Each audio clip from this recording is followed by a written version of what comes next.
Doctor, ऐसा कैसे हो सकता है? मेरा बच्चा 10 महीने का हो गया है और अभी तक पैदा नहीं हो रहा। अरे तुम्हें गलतफहमी हो रही है। ऐसा नहीं हो सकता। तुमने महीने गिनने में गलती कर दी है। आप ये क्या बोल रही हैं?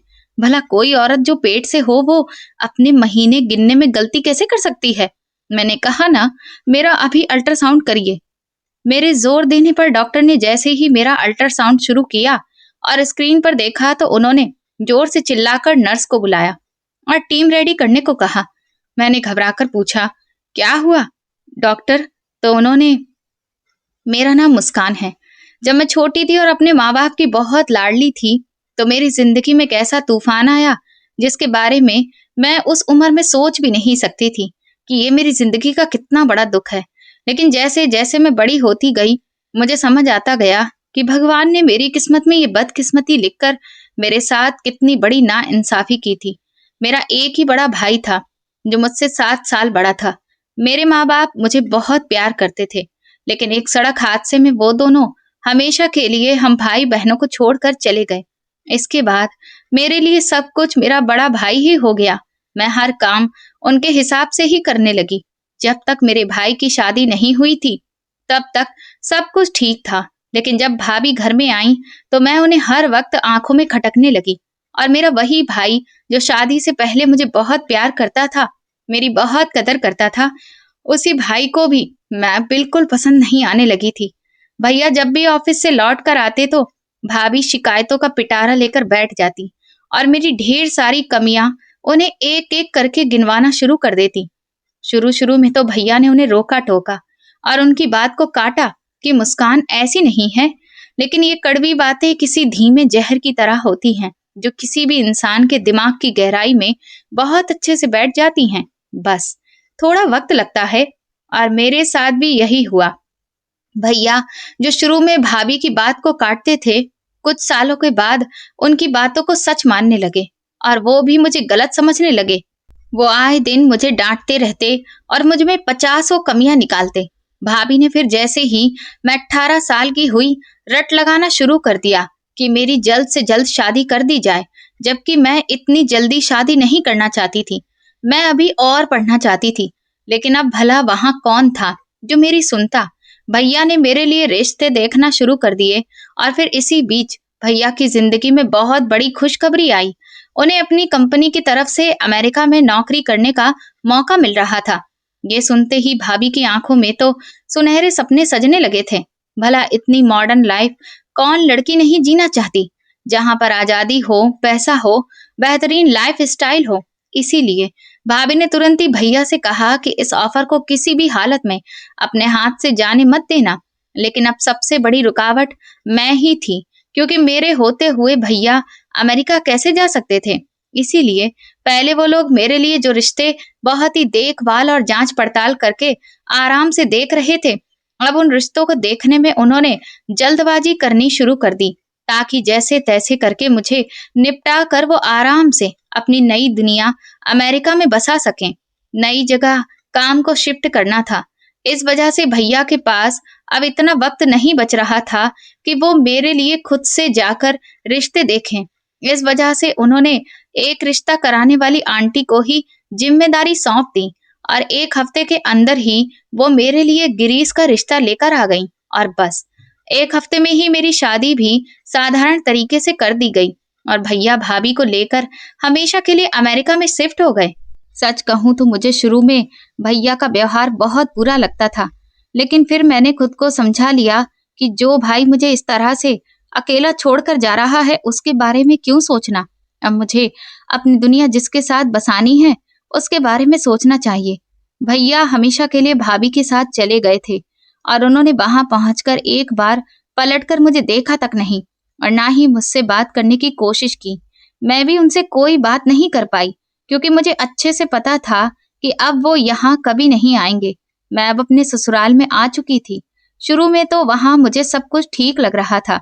मैं उस घर का रूटीन समझने की कोशिश कर रही थी, लेकिन कई चीजें ऐसी थीं जो समझ आती भी थीं और कुछ नहीं भी आती थीं। उस घर में मुझे हर चीज अजीब सी लगती थी। घर का माहौल भी बड़ा शांत सा था, लेकिन इस खामोशी में सुकून नहीं था। बल्कि एक अजीब सा दबाव था। वो घर बिल्कुल साधारण था, फर्नीचर भी पुराना सा, मगर फिर भी उन लोगों की जिंदगी में एक अलग तरह का स्टैंडर्ड दिखाई देता था। पता नहीं क्या तरीका था, घर में कोई भी एक चीज ऐसी नहीं थी जो सही से काम करती हो। पंखा अक्सर चलते चलते रुक जाता था, कपड़े धोने वाली मशीन भी बिल्कुल खराब हो चुकी थी, फ्रिज भी खराब पड़ा था। लेकिन खाना ये लोग इस तरह का खाते थे जैसे कि दुनिया के सबसे अमीर लोग ऐसा खाना खाते हों।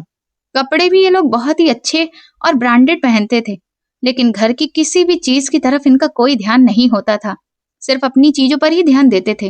लेकिन मुझे समझ ही नहीं आता था कि ऐसा क्यों है। फिर मुझे लगने लगा कि जरूर कुछ तो ऐसा है जिसकी वजह से ये लोग इस घर में बिल्कुल उल्टा व्यवहार कर रहे थे। अब क्योंकि मैं भी इस घर का हिस्सा बन गई थी, इसीलिए ये सब कुछ मैं भी महसूस कर रही थी। मैंने अपने पति से कहा कि मेरे कमरे में जो ड्रेसिंग टेबल रखा है उसका शीशा टूटा हुआ है। लोग कहते हैं कि टूटे हुए शीशे में अपना चेहरा देखने से बदकिस्मती आती है। आप मुझे कुछ पैसे दे दीजिए ताकि मैं इसका शीशा ठीक करवा लूं। वो कहने लगे कि मेरा एक दोस्त है, वो शीशा बनाने का काम करता है, मैं उसे बोल दूंगा, वो घर आकर ठीक कर देगा। मेरे पास फिलहाल पैसे नहीं हैं। और वहीं दूसरी तरफ मैंने एक दिन उनसे कहा था कि मेरा पिज्जा खाने का मन कर रहा है, तो उन्होंने मेरे लिए एक नहीं बल्कि 2-3 महंगे महंगे पिज्जा ऑर्डर कर दिए थे, जो हम सब ने 2-3 दिन तक खाए थे। मुझे समझ नहीं आता था कि वहां पर उनके पास पैसे थे, लेकिन यहाँ इस चीज के लिए उनके पास पैसे नहीं थे। पता नहीं ये लोग किस तरह की जिंदगी जी रहे थे। मतलब कि उनके पास पैसे तो होते थे, लेकिन घर को बेहतर बनाने के लिए कुछ भी नहीं होता था। ना तो कभी राशन पूरा खरीदा जाता था और ना ही कोई दूसरा सामान। जब भी खाना खाने बैठते तो कोई ना कोई चीज कम पड़ जाती। ऐसा लगता था जैसे हर चीज नाप तोल कर मंगाई जाती है। घर में जरूरी चीजें ऐसी आती थी जिनसे कभी जरूरत पूरी ही नहीं होती थी। मैं ये सब देखकर हैरान थी और बार बार दिल में सवाल उठता था कि आखिर ऐसा क्यों हो रहा है।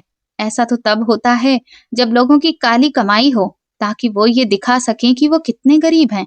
लेकिन मेरा पति तो कहता था कि वो अपना बिजनेस करता है, दिन रात मेहनत करता है और मेहनत से ही उसने अपना कारोबार अच्छा खड़ा किया है और अब मेहनत से ही पैसा कमा रहा है।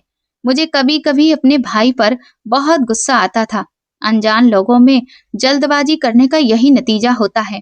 जब उनके बारे में अच्छे से जांच पड़ताल ना की जाए तो कुछ भी ठीक से पता नहीं चल पाता। एक दिन मैंने उन लोगों की बातें सुन ली। मेरा पति उस वक्त फोन पर किसी से बात कर रहा था। वो कह रहा था कि आप बिल्कुल फिक्र मत करिए, हम लोग छोटे वाले मार्केट के भले ही हैं, लेकिन चीज आपको एकदम कड़क एक नंबर की मिलेगी। मुझे पहले लगा कि वो किसी बिजनेस से जुड़ी बात कर रहा है, लेकिन जब उसने ये कहा कि नहीं, 10 महीने का होना चाहिए, तो एकदम से मेरे कान खड़े हो गए। मैं और ध्यान से सुनने लगी। 10 महीने का भला क्या होना चाहिए? क्या होता होगा 10 महीने का, जिसे आप किसी को भेज सकते हैं या दे सकते हैं? उसने अजीब तरीके से ये बात क्यों कही? फिर वो कहने लगा कि हो जाएगा, लेकिन देखिए, पैसे मुझे इस बार ज्यादा चाहिए। दूसरी तरफ से ना जाने क्या बात हो रही थी। फिर जब उसने ये बोला कि पूरे 5 करोड़, तो ये सुनकर मैं दंग रह गई, क्योंकि ये बहुत बड़ी रकम थी। तभी अचानक मेरे पति को शायद अंदाजा हो गया कि कोई उसकी बातें सुन रहा है। उसने तुरंत ही आगे बढ़कर कमरे का दरवाजा बंद कर लिया और मैं आगे की पूरी बात सुन नहीं पाई। मैं वहीं सदमे में खड़ी रह गई। मेरे दिल की धड़कन तेज हो चुकी थी। मुझे समझ नहीं आ रहा था कि मैंने जो कुछ अभी सुना है वो सच था या फिर शायद मैं कुछ गलत सोच रही हूँ। लेकिन उसके वो शब्द मेरे कानों में बार बार गूंज रहे थे। 10 महीने, 5 करोड़ और कोई ऐसी चीज जो भेजी या दी जा सकती हो। मैं खुद को समझाने की कोशिश कर रही थी, मगर अंदर से मेरी घबराहट बढ़ती जा रही थी। एक दिन घर में कुछ भी खाना बनाने को नहीं था।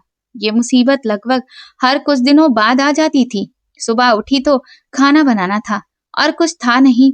मैंने थोड़े पैसे अपने पति की जेब से निकाल लिए। वो 3-4 बजे तक सोते रहते थे और फिर उठकर कहीं चले जाते थे और रात को 2-3 बजे ही वापस आते थे। उनकी माँ का भी यही रूटीन था। वो भी देर से उठती थी। सारी रात कभी फिल्में देखती, कभी सीरियल देखती, कभी रोमांटिक नॉवेल पढ़ती। पता नहीं वो इस उम्र में ये सब क्यों करती थी। मैंने वो पैसे लिए और मैं परचून की दुकान पर चली गई। आज सुबह से ही सूरज बहुत तेज था और रास्ते में धूल भी उड़ रही थी। मैं धीरे धीरे चलते हुए दुकान तक पहुंची तो वहां पहले से ही दो औरतें खड़ी थीं। वो तेज आवाज में बातें कर रही थीं और दुकानदार सारा सामान समेट रहा था। मैंने धीरे से जाकर वहां खड़ी हो गई और अपनी बारी का इंतजार करने लगी। वो दोनों औरतें मुझे देखने लगीं और फिर उनमें से एक ने अचानक मुझसे कहा कि तुम गिरीश की पत्नी हो ना? मैंने कहा जी। मैंने बड़े ही प्यार और इज्जत के साथ सिर हिला दिया, जैसे कि एक नई दुल्हन हर किसी से धीरे से बात करती है। लेकिन वो औरत मुझे ऊपर से नीचे तक देखने लगी और फिर उसके अंदाज में एकदम से सख्ती आ गई। वो कहने लगी, फिर तो तुम भी उनके जैसी ही बहुत बदतमीज होगी। मैं तो हैरान रह गई। मैंने कहा, आपकी बात का मतलब क्या है? मैंने तो आपसे अभी ऐसी कोई भी बात नहीं की है और आप उन लोगों को बदतमीज क्यों कह रही हैं? वो औरत और तेज आवाज में चिल्लाकर बोली कि वो तो हैं ही बहुत बदतमीज लोग। दोनों माँ बेटे पूरे मोहल्ले में सबसे बड़े नालायक हैं और सबसे उनका झगड़ा रहता है। पता नहीं किस पागल इंसान ने उन्हें अपनी बेटी दे दी। जब उस औरत ने मेरे घर वालों के खिलाफ बातें करनी शुरू कर दी तो मैंने कहा, आंटी, इस तरह सड़क पर खड़े होकर आपको ऐसी बातें नहीं करनी चाहिए। मैं आपसे पहली बार मिल रही हूँ और सिर्फ ये जानकर कि मैं गिरीश की पत्नी हूँ, आप मेरे मायके वालों तक भी पहुंच गई। ये तो बहुत गलत बात है। वो औरत गुस्से में बोली कि बुरों को तो बुरा ही मिलता है, वो भी बुरे और तुम भी बुरी। पता नहीं ये मुसीबत और बदनामी हमारे मोहल्ले से कब बाहर निकलेगी। उस औरत की बातें सुनकर मेरे हाथ कांपने लगे। मैंने अपने आसपास देखा क्योंकि लोग रुककर हम लोगों को ही देख रहे थे और वहां के माहौल में एक अजीब सी बेचैनी फैल गई थी। मैंने फिर कहा कि इतनी नफरत उन दोनों से आखिर क्यों है? ऐसा क्या किया है उन्होंने? पूरा दिन तो वो लोग अपने घर में ही पड़े रहते हैं। दुकान वाला भी मेरी तरफ कुछ खास ध्यान नहीं दे रहा था। मैंने उसे सामान देने को बोला तो उसने जल्दी जल्दी बैग में डालकर मुझे सामान दे दिया, जैसे कि वो चाहता हो कि मैं यहाँ से तुरंत चली जाऊं। मैं जब बाहर निकली तो देखा कि कुछ लोग दरवाजे के पास खड़े होकर मुझे ही देख रहे थे और आपस में धीमे धीमे बात कर रहे थे, सिर्फ इसलिए कि मेरी उस घर में शादी हुई थी। मुझे समझ नहीं आ रहा था कि इस तरह से ये लोग क्यों देख रहे हैं। रात को फिर मैंने उनकी बातें सुनी। पता नहीं उन्हें अंदाजा नहीं था कि एक छोटा सा घर था और यहाँ आवाजें घूमती रहती थीं। मेरा पति कह रहा था कि देखो, अभी अभी तो मेरी शादी हुई है, अभी तो मैं ठीक से अपनी नई शादीशुदा जिंदगी के कुछ दिन सुकून से जी भी नहीं पाया। दूसरी तरफ मेरी सास कह रही थी कि ये भी कोई बात हुई, तुम ये भी तो सोचो कि कितना कुछ मिलेगा। पता नहीं आखिर उनकी बात का मुद्दा क्या था जिसमें मेरा भी जिक्र हो रहा था, लेकिन मुझे समझ नहीं आ रहा था। मैं अपने कमरे में खामोशी से बैठी दीवार के साथ कान लगाए हुए थी। घर के अंदर हर सरसराहट साफ सुनाई दे रही थी। मेरे पति की आवाज फिर से आई। वो बोला कि मैंने सब कुछ प्लान करके शादी की है, अभी मुझे वक्त चाहिए। तो मेरी सास तेज आवाज में एकदम से बोलने लगी कि ये वक्त की बात नहीं है, बात को ठीक से संभालो वरना सब कुछ खराब हो जाएगा। मैं ये सब सुनकर दंग रह गई। मेरे दिमाग में बार बार यही बात चल रही थी कि आखिर ये दोनों मेरे बारे में क्यों बात कर रहे हैं और किस चीज का प्लान है जिसमें मैं शामिल हूँ। कुछ देर के बाद खामोशी छा गई, लेकिन वो खामोशी अब बहुत भारी लग रही थी। मैंने खुद को चादर में छुपा लिया, मगर नींद नहीं आ रही थी और दिमाग में वही आवाजें गूंज रही थी। फिर मैं ये भी सोचने लगी कि आखिर मैं इन लोगों की बातें सुन ही क्यों रही हूँ। हर घर के अपने भी कुछ राज होते हैं, कई सारी दिक्कतें होती हैं, कई मामले होते हैं। मुझे इस सब में बीच में पढ़ने की जरूरत ही क्या है? मैं क्यों वही पंचायती औरतों की तरह हर बात सुन रही हूँ? मुझे अपने काम से काम रखना चाहिए। जैसे ही मैंने अपने काम से काम रखने का फैसला किया, वैसे ही मेरी जिंदगी में मुझे व्यस्त कर देने वाली एक बहुत बड़ी चीज हुई। दरअसल मैं माँ बनने वाली थी। मुझे शादी के अभी 2-3 महीने ही हुए थे, लेकिन मेरी सास ने एक बार भी मुझसे पहले ये नहीं कहा था कि खुशखबरी कब सुनाओगी। लेकिन जब ये पता चला कि मैं माँ बनने वाली हूँ, तो वो ना सिर्फ खुश हुई बल्कि खुशी से झूमने लगी, नाचने लगी। मैं हैरान थी कि अभी तक तो उन्होंने इस बात का एक बार भी जिक्र नहीं किया था। मतलब मुझ पर कोई भी दबाव नहीं बनाया था कि हमें जल्द से जल्द बच्चा चाहिए। लेकिन जब अचानक से उन्हें पता चला कि मैं माँ बनने वाली हूँ, तो वो इतनी ज्यादा खुश थी कि मुझे भी हैरानी हुई। ये भी एक अजीब सी बात थी। अगर वो खुश नहीं होती तब भी मुझे दिक्कत होती। उन्होंने खुशी खुशी मेरे सिर से पैसे वार कर हवा में उड़ा दिए और खूब खुशियां मनाई। जब मेरे पति को पता चला तो वो तो मेरी सास से भी ज्यादा खुश हुए और उन लोगों ने मेरा बहुत ध्यान रखना बहुत ज्यादा शुरू कर दिया। वो पहले दिन से ही मेरा ऐसे ख्याल रख रहे थे जैसे कि मेरा 9वां महीना शुरू हो गया है। मैंने कहा कि एक बार डॉक्टर के पास जाकर टेस्ट कर लेते हैं ताकि कंफर्म हो जाए कि सब कुछ ठीक है। उन्होंने कहा कि कंफर्म क्या करना है? मेरी सास बोली कि मुझे भी अच्छे से पता है कि जब बच्चा होने वाला होता है तो कैसा महसूस होता है। इसमें डॉक्टर के पास जाने की कोई जरूरत नहीं है। डॉक्टर तो उल्टी सीधी दवाइयां दे देते हैं और अल्ट्रासाउंड की जो किरणें होती हैं वो बिल्कुल भी नहीं लगनी चाहिए क्योंकि वो बच्चे की सेहत के लिए बहुत बुरी साबित होती हैं। भगवान न करे कि कोई भी दिक्कत हो या कोई परेशानी हुई तो फिर आगे देखेंगे, हम खुद ही लेकर जाएंगे। वैसे भी पहला बच्चा है, पहले बच्चे में ज्यादा दिक्कत नहीं होती है। ये सुनकर मैं चुप हो गई। मैंने कहा ठीक है। मैं भी बहुत खुश थी कि मैं माँ बनने वाली हूँ और उनकी खुशी देखकर तो मुझे भी हैरानी हुई, लेकिन खुशी भी थी कि चलो खुश तो हैं, वरना कुछ लोग ऐसे भी होते हैं जो खुश नहीं होते। इसके बाद घर का माहौल पूरा बदल गया। मेरी सास जो हर वक्त अपने कमरे में रहती थी वो अब मेरे पास आ जाती थी। कभी मेरे खाने पीने का ध्यान रखती तो कभी आराम को लेकर मुझे हिदायत देती रहती। वो मुझे ज्यादा चलने भी नहीं देती थी। हर वक्त यही कहती, आराम करो, बहुत ज्यादा इधर उधर मत जाओ। मेरा पति भी पहले से ज्यादा मेरा ख्याल रखने लगा था।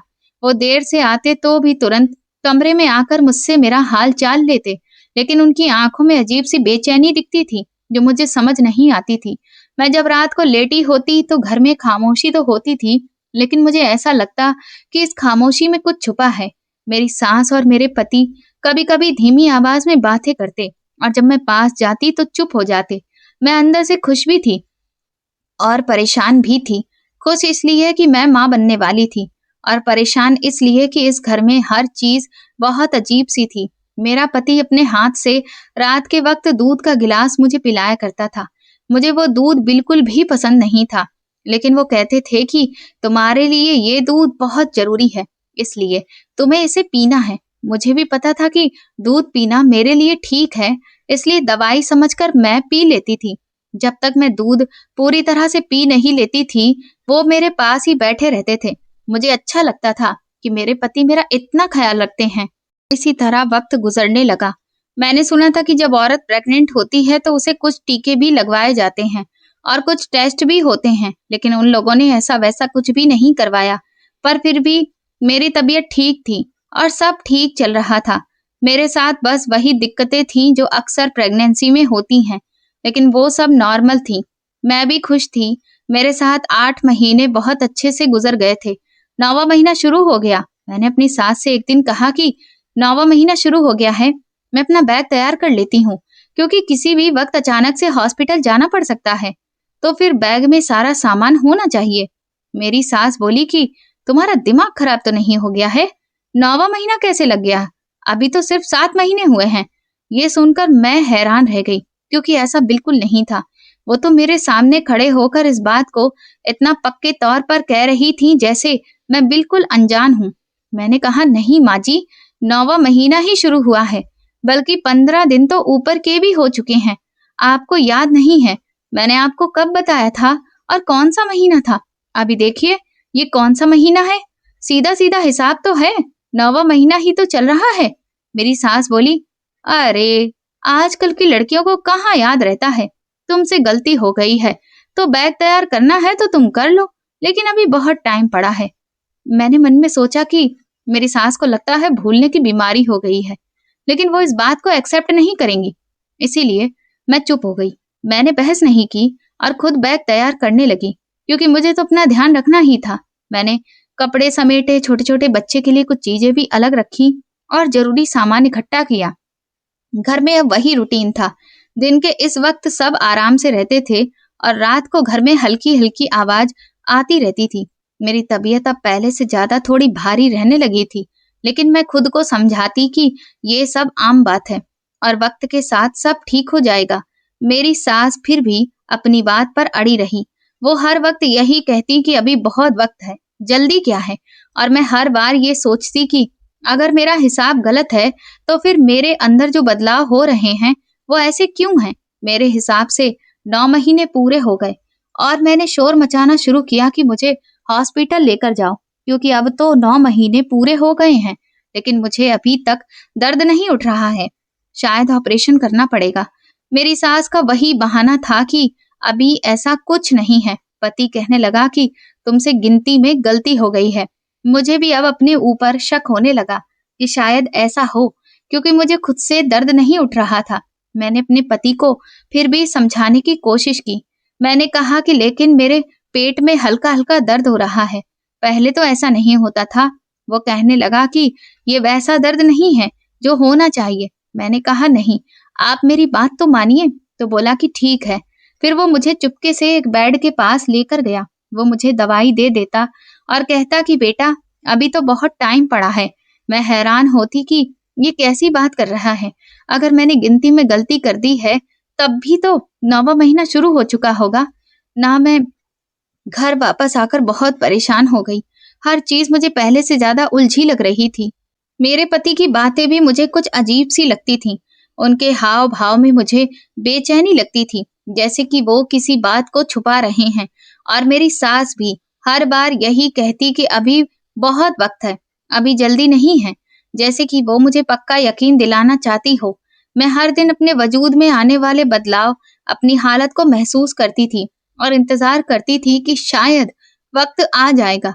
लेकिन वक्त जैसे थम गया हो, हर चीज एक ही जगह पर रुकी थी। एक दो बार ऐसा हुआ कि मुझे फिर से बहुत ज्यादा दर्द हुआ। मैंने दोबारा अपने पति से कहा कि मुझे हॉस्पिटल लेकर चलो, क्योंकि ये दर्द पहले जैसा नहीं था। हर बार अजीब तरह से ये दर्द होकर खत्म हो जाता था। लेकिन फिर मेरे पति मुझे किसी बड़े डॉक्टर के पास लेकर नहीं गए, बल्कि बार बार उसी वैद्य के पास ही लेकर चले जाते थे।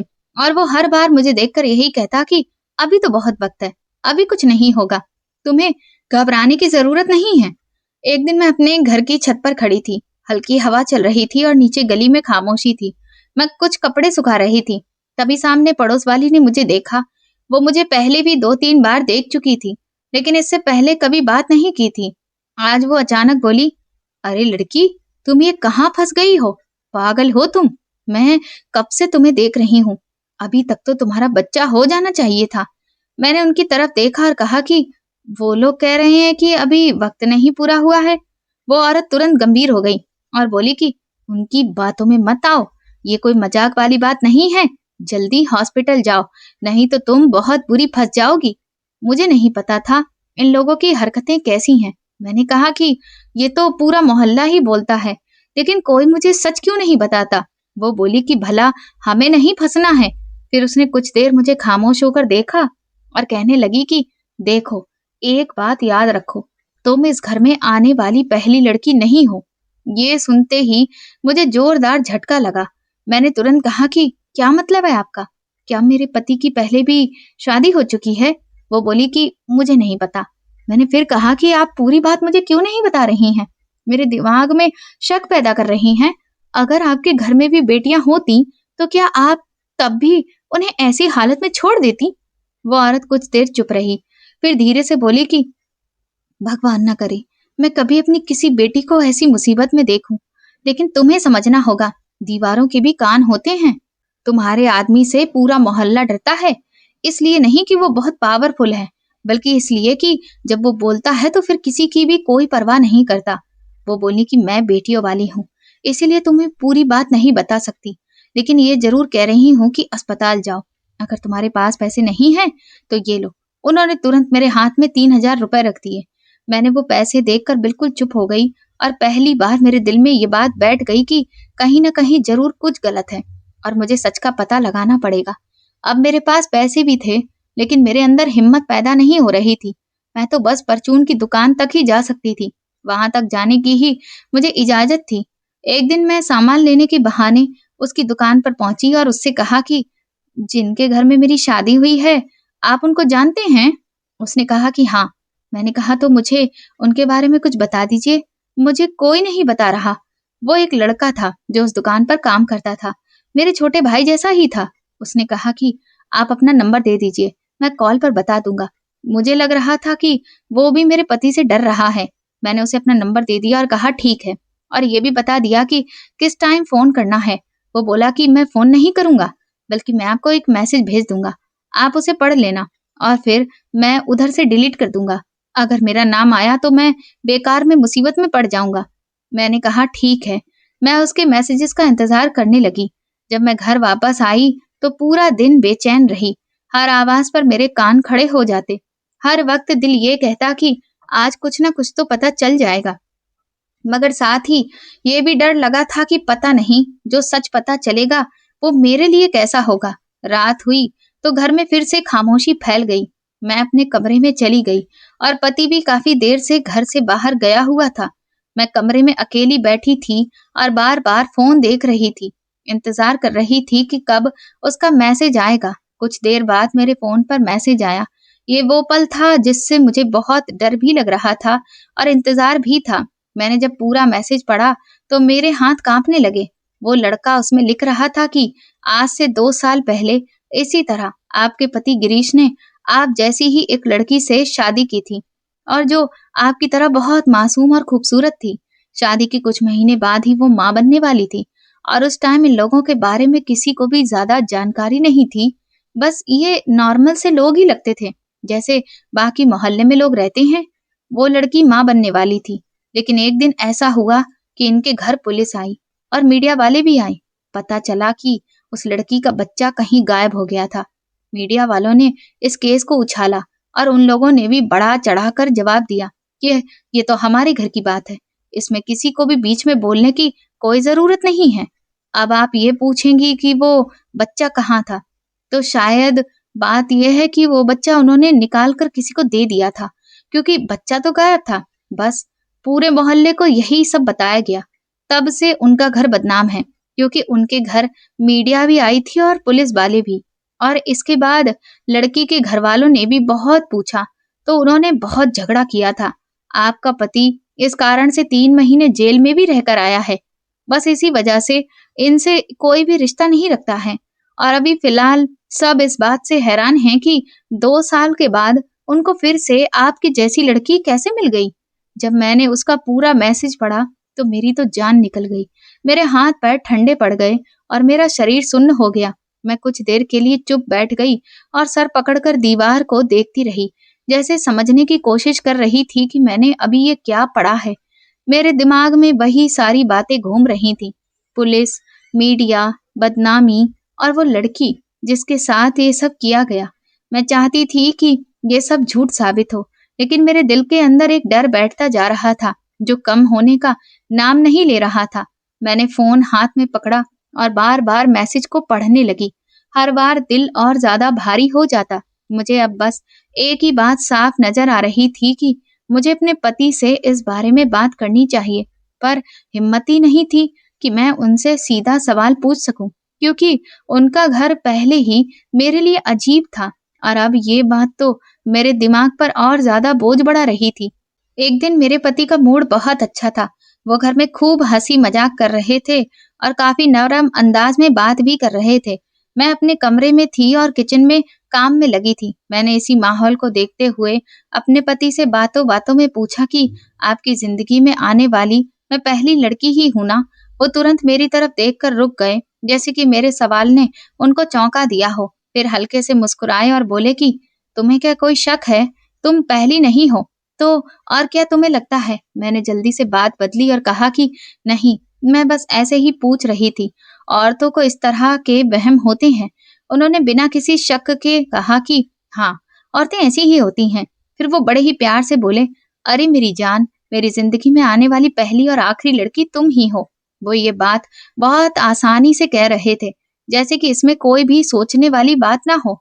उनकी आंखों में सुकून था और चेहरे पर बिल्कुल नॉर्मल मुस्कुराहट, लेकिन मैं उनके चेहरे को देखकर भी अंदर से निश्चिंत नहीं हो पाई। मैंने भी अपने चेहरे पर हल्की मुस्कान सजा ली, मगर अंदर भारीपन था, जैसे कि एक मोटी सी कील दिल में गड़ गई हो, जो कि हिलने का नाम ही नहीं ले रही हो। मैंने अपनी नजर झुका ली और चुप हो गई। मैं खुद को नॉर्मल करने की कोशिश करती रही, लेकिन मेरे दिमाग में वही सब बातें घूम रही थी। उस लड़के का मैसेज और पड़ोसन की बातें। मैंने उसी रात सोचा कि अगली सुबह मैं फिर से उस परचून वाली दुकान पर जाऊंगी।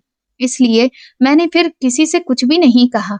मुझे डर लग रहा था कि कहीं मेरी इन सब चीजों के बारे में घर में किसी को पता ना चल जाए। मुझे लग रहा था जैसे हर वक्त कोई मेरे फोन पर नजर रख रहा है। इसीलिए मैंने उसका नंबर डिलीट कर दिया और मैसेज भी। अब मैं हर चीज को छुपाकर चल रही थी, मगर अभी तक मुझे पूरी सच्चाई समझ नहीं आ रही थी।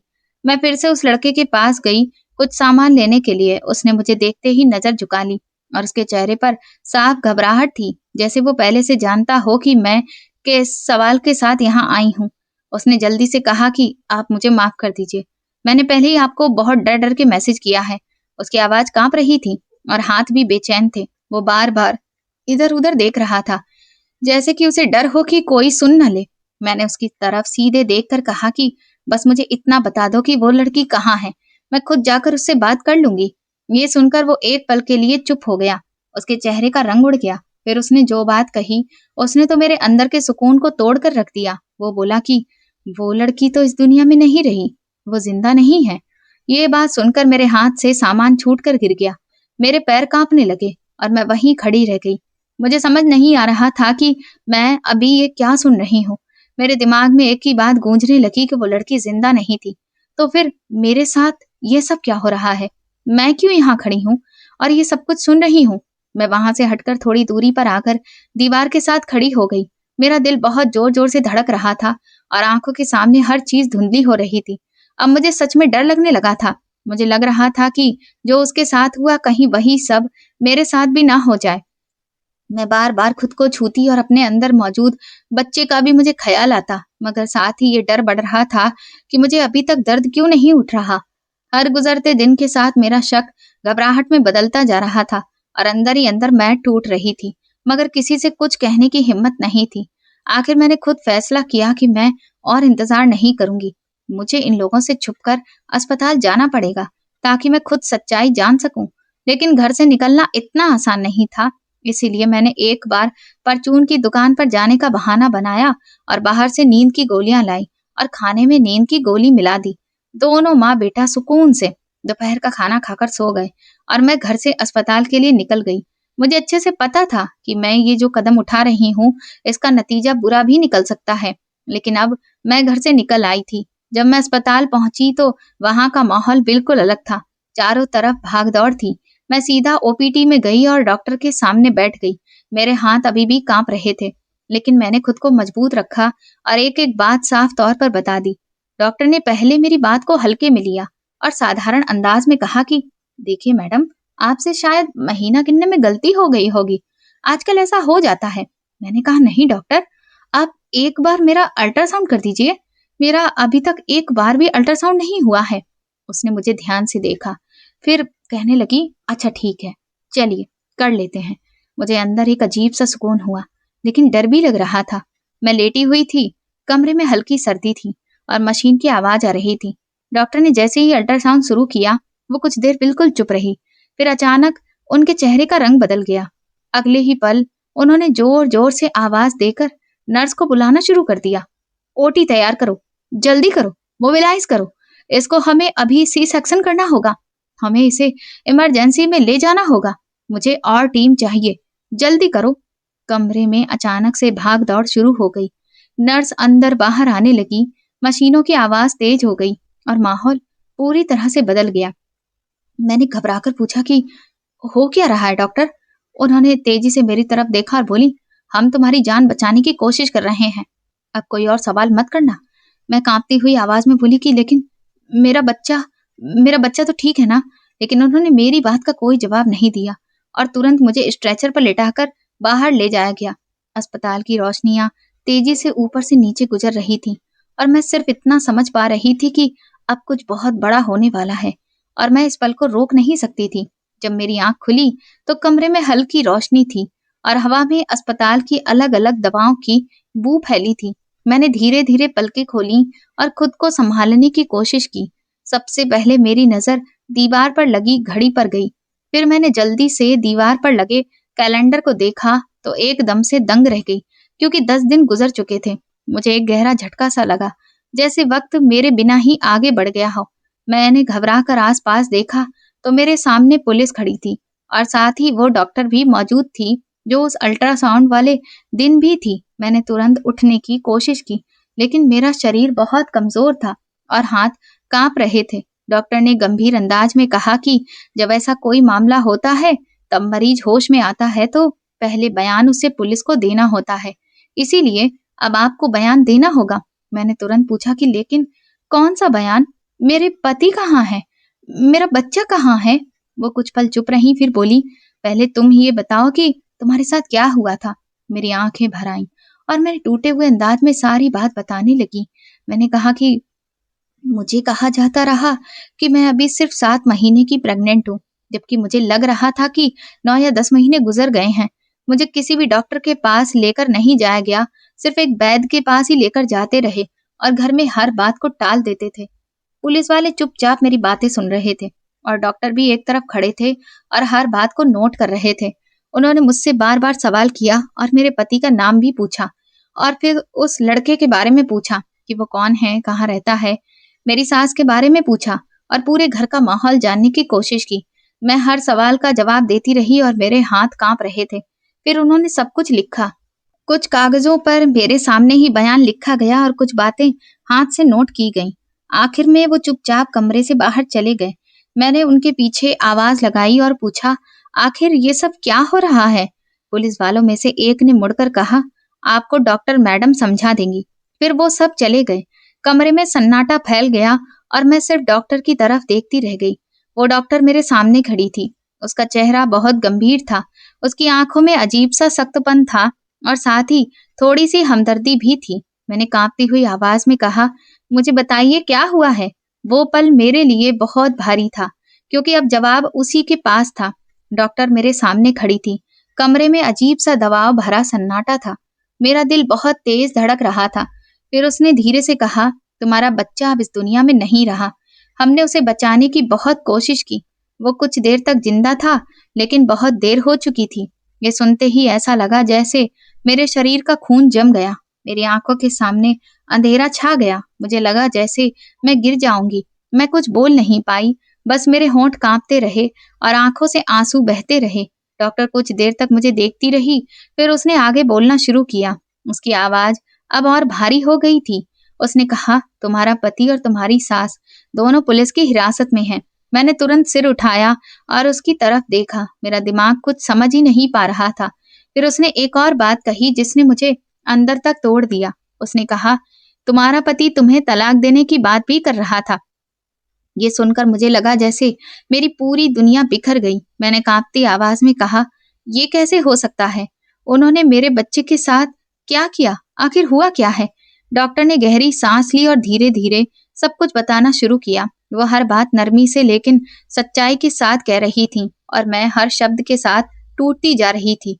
कमरे की दीवारें भारी लगने लगी थी और मैं सोच रही थी, मेरी जिंदगी इतनी डरावनी कैसे बन गई। मैं अभी भी इस सदमे में थी कि मेरा बच्चा नहीं रहा। मेरी आंखें बार बार भर रही थीं और मेरा शरीर सुन्न पड़ गया था। फिर डॉक्टर ने संभल कर कहा, तुम्हारा पति और तुम्हारी सास कोई आम लोग नहीं थे।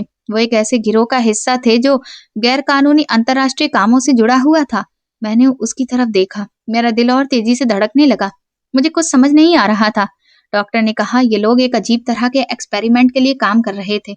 उन्हें ऐसी औरत चाहिए थी जिसका गर्भ सामान्य से ज्यादा समय तक चल सके, करीब 11 महीने तक, और बच्चा जिंदा रहे। मैंने कांपते हुए कहा, लेकिन ऐसा तो नहीं होता। डॉक्टर ने कहा, आमतौर पर नहीं होता, लेकिन कुछ लोग इसे जबरदस्ती एक प्रयोग की तरह करने की कोशिश करते हैं। फिर उसने बताया, तुम्हें जो दवाइयां दी जा रही थी वो सामान्य दवाइयां नहीं थी। वो एक खास तरह का केमिकल था जिसे तुम्हारा पति रात को दूध में मिलाकर तुम्हें पिलाता था। ये सुनकर मुझे झटका लगा और मुझे याद आया कि वो अक्सर मुझे रात में अलग से दूध देता था। मैं समझती थी कि वो मेरी देखभाल कर रहा है। मेरे हाथ कांपने लगे। मैंने पूछा, वो ऐसा क्यों करेगा? डॉक्टर ने कहा, उन्हें एक बहुत बड़ी डील मिली थी, करीब 5 करोड़ की, और उसका मकसद था ऐसे बच्चे पर नजर रखना जो असामान्य हालात में पैदा हो। फिर डॉक्टर ने कहा, गर्भ के दौरान औरत के शरीर में कई बदलाव आते हैं, जैसे खून का बहाव, हार्मोन और शरीर की ग्रोथ तेज हो जाती है। कुछ वैज्ञानिक मानते हैं कि इस दौरान शरीर में एक खास तरह की प्रक्रिया तेज होती है, जिसे वो CPH4 जैसा नाम देते हैं। मैंने पूछा, ये क्या होता है? डॉक्टर ने कहा कि ये कोई साबित हुई चीज नहीं है, बस एक सोच है कि अगर इसे कंट्रोल किया जाए तो शरीर के ठीक होने और बढ़ने की गति को समझा जा सकता है। इसीलिए उन्होंने तुम्हारे शरीर का इस्तेमाल किया ताकि वो इस पर नजर रख सकें। मैंने कांपते हुए पूछा, फिर मेरे बच्चे का क्या हुआ? डॉक्टर ने सिर झुका लिया और कहा, बच्चा जिंदा था लेकिन बहुत कमजोर हो गया था, क्योंकि उसे जबरदस्ती असामान्य तरीके से बढ़ाया जा रहा था। फिर उसने कहा, अगर तुम्हें समय पर अस्पताल नहीं लाया जाता तो तुम्हारी जान भी जा सकती थी। ये सुनकर मेरे अंदर सब कुछ टूट गया। मेरा शरीर बिल्कुल बेजान लगने लगा। आंखों के सामने अंधेरा छा गया। डॉक्टर ने कहा, जब तुम्हें ऑपरेशन के लिए लाया गया तब तुम्हारी हालत बहुत खराब थी, लेकिन हमने तुम्हें बचा लिया। मैं रोते हुए बोली, उन्होंने मेरे साथ ऐसा क्यों किया? मेरा क्या कसूर था? डॉक्टर कुछ देर चुप रही, फिर बोली, ये सब पैसों के लालच के लिए किया गया है। वो तुम्हें इंसान नहीं, एक प्रयोग समझ रहे थे। उसने ये भी बताया कि ऑपरेशन के समय तुम्हारा पति बहुत हंगामा कर रहा था और बार बार कह रहा था कि वो तुम्हें जिंदा नहीं छोड़ेगा। ये सुनकर मैं पूरी तरह टूट गई। मेरे हाथ कांप रहे थे, मैं खुद को संभाल नहीं पा रही थी। डॉक्टर ने मुझे दिलासा दिया और कहा कि अब तुम सुरक्षित हो, पुलिस तुम्हारे साथ है। उसने कहा, रिपोर्ट दर्ज हो चुकी है, अगर आगे कोई खतरा हुआ तो जिम्मेदारी उन्हीं लोगों की होगी। मैंने धीमी आवाज में कहा, मेरी जिंदगी खत्म हो गई डॉक्टर। उन्होंने तुरंत कहा, ऐसा मत कहो, तुम जिंदा हो और तुम्हारे पास अभी पूरी जिंदगी बाकी है। कमरे में फिर से सन्नाटा छा गया। बाहर से हल्की हवा की आवाज आ रही थी और मैं बस उस पल को महसूस कर रही थी जिसमें मेरी पूरी दुनिया बदल चुकी थी। डॉक्टर ने कहा था कि ये किसी चमत्कार से कम नहीं है कि तुम जिंदा हो। मैं उनके ये शब्द सुनकर चुप हो गई थी। अब मेरे अंदर पहले जैसी घबराहट नहीं थी, लेकिन एक गहरी थकान थी। ऐसा लग रहा था जैसे मैंने बहुत कुछ खो दिया है और अब मैं खुद को फिर से जोड़ने की कोशिश कर रही हूँ। मैंने डॉक्टर से पूछा कि अब मैं क्या करूंगी? मेरी जिंदगी तो पूरी तरह बदल गई है। डॉक्टर ने मुझे समझाते हुए कहा कि अब तुम्हें एक सुरक्षित जगह पर जाना होगा, जहां तुम्हें सिर्फ शारीरिक ही नहीं बल्कि मानसिक रूप से भी मजबूत बनाया जाएगा। कुछ दिन बाद मुझे वुमेन सेंटर में भेज दिया गया। ये जगह अस्पताल से अलग थी। यहाँ का माहौल शांत था, सब कुछ ठीक तरीके से चलता था और हर औरत अपनी जिंदगी को फिर से बनाने की कोशिश कर रही थी। जब मैं वहां पहली बार पहुंची तो मैं बहुत चुप रहती थी, किसी से ज्यादा बात नहीं करती थी, बस एक कोने में बैठकर सबको देखती रहती थी। धीरे धीरे मैंने वहां की दिनचर्या को समझना शुरू किया। सुबह समय पर उठना होता था, खाने पीने का एक तय नियम था और सब औरतें अपने अपने काम में लगी रहती थी। कुछ महिलाएं कपड़े सिलना सीख रही थीं, कुछ कंप्यूटर की क्लास में जाती थीं और कुछ पढ़ना लिखना फिर से शुरू कर रही थी। मैंने भी खुद को व्यस्त रखना शुरू किया। पहले मैंने धीरे धीरे सिलाई सीखनी शुरू की, फिर पढ़ाई वाली क्लास में जाना शुरू किया। शुरू में सब कुछ मुश्किल लगता था, लेकिन वहां का माहौल मुझे धीरे धीरे बदलने लगा। मैंने पहली बार महसूस किया कि मेरी जिंदगी सिर्फ एक दुख तक सीमित नहीं है, बल्कि उससे आगे भी बहुत कुछ है। उधर मेरी सास और मेरे पति के खिलाफ कानूनी कार्रवाई पूरी हो चुकी थी। उन पर गलत कामों के आरोप साबित हो चुके थे। मोहल्ले वालों के बयान, मेरे अपने बयान और डॉक्टर की रिपोर्ट ने उस केस को मजबूत बना दिया था। मुझे बताया गया कि उन्हें कानून के अनुसार सजा मिल चुकी है और अब वो किसी और की जिंदगी खराब नहीं कर पाएंगे। ये सुनकर मुझे ना खुशी हुई ना गुस्सा, बस ऐसा लगा जैसे कोई भारी दरवाजा हमेशा के लिए बंद हो गया हो। कुछ दिन बाद मेरे पति ने मेरे पास तलाक के कागज भिजवाए, जिन पर मैं भी साइन कर चुकी थी। अब मुझसे उससे अलग होना था। इस सबसे मेरे अंदर कोई खास इमोशन नहीं आया था, शायद इसीलिए क्योंकि मैं अंदर से पहले ही उस इंसान से अलग हो चुकी थी और अब मेरी जिंदगी मेरे अपने हाथ में थी और यही मेरे लिए सबसे बड़ी सच्चाई थी। एक दो बार दिल में ख्याल आया कि भैया से कांटेक्ट करने की कोशिश करूं, लेकिन फिर अपने अतीत को याद किया और सोचा कि इतने सालों में उन्होंने एक बार भी पलट कर नहीं देखा। क्या कभी सोचा कि मैं यहाँ किस हाल में होंगी? नहीं। तो फिर मैं बेकार ही उनसे उम्मीद लगाई हूँ। जब मैं उन्हें बताऊंगी कि मेरे साथ इतना सब कुछ हुआ है तो वो मुझ पर तरस खाएंगे या मुझे अपने साथ ले जाएंगे? नहीं, मुझे अब किसी के भी रहमो करम पर नहीं रहना। मुझे अपने पैरों पर खड़ा होना है। मैंने कंप्यूटर का बेसिक काम सीखा, सिलाई के साथ साथ छोटे काम शुरू करे। मैंने इस बारे में भी समझा और सबसे जरूरी मैंने ये सीखा कि इंसान की सबसे बड़ी ताकत उसकी हिम्मत होती है। शुरू में मैं हर समय अपने बीते हुए समय में खोई रहती थी, लेकिन धीरे धीरे मैंने खुद को वर्तमान में लाना शुरू किया। एक दिन वहां की इंचार्ज ने मुझे बुलाया और कहा कि तुम बहुत टैलेंटेड हो, तुम चाहो तो हम यहाँ से बाहर भी किसी दूसरी जगह तुम्हारे लिए नौकरी की बात कर सकते हैं। जहाँ तुम्हारी तरक्की के और भी ज्यादा मौके हों, या तुम अपना भी छोटा सा काम शुरू कर सकती हो। उस दिन पहली बार मैंने अपने बारे में सोचा। काफी देर चुप रहने के बाद मैंने कहा कि मैं अपनी जिंदगी खुद बनाना चाहती हूँ। ये बात मेरे लिए बहुत बड़ी थी, क्योंकि इससे पहले मेरी जिंदगी हमेशा दूसरों के फैसलों पर चलती रही।